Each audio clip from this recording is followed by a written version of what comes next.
memberikan visa kepada atlet Israel yang berniat untuk hadir di Jakarta mengikuti kejuaraan senam artistik dunia yang akan diselenggarakan pada tanggal 19 sampai dengan 25 Oktober yang akan datang. Sikap pemerintah ini adalah sejalan dengan arahan dari Presiden.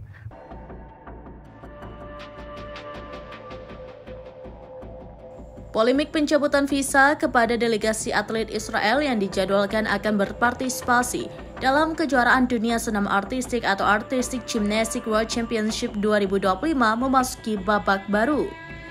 Hal ini terjadi setelah Federasi Senam Israel atau FIG menyatakan bahwa mereka mengajukan banding atas keputusan Indonesia kepada Pengadilan Arbitrase Olahraga atau CAS. Adapun banding ini diajukan setelah visa untuk 6 atlet senam yang akan berkompetisi pada kejuaraan dunia senam artistik tersebut dicabut secara sepihak oleh pemerintah Indonesia. Dikutip dari Reuters, FIG menyebut langkah yang dilakukan oleh Indonesia tersebut merupakan hal yang sangat tidak pantas. Melalui pernyataan tertulis pada Sabtu malam 11 Oktober 2025, Federasi Senam Israel menyebut keputusan yang dikeluarkan Indonesia sangat mengkhawatirkan bagi integritas olahraga internasional. Mereka juga menyatakan telah mengajukan banding darurat ke Pengadilan Arbitrase Olahraga.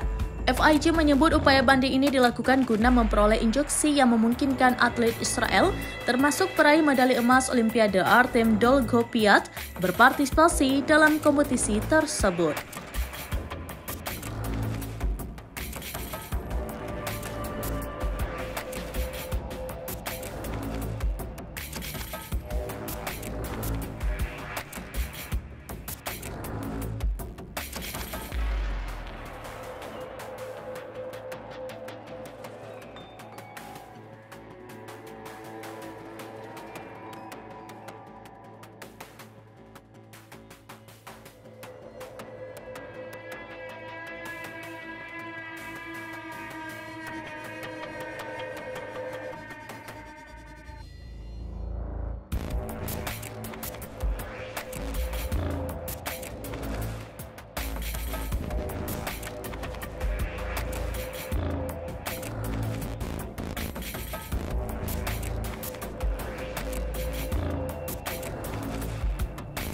Memberikan visa kepada atlet Israel yang berniat untuk hadir di Jakarta mengikuti kejuaraan senam artistik dunia yang akan diselenggarakan pada tanggal 19 sampai dengan 25 Oktober yang akan datang.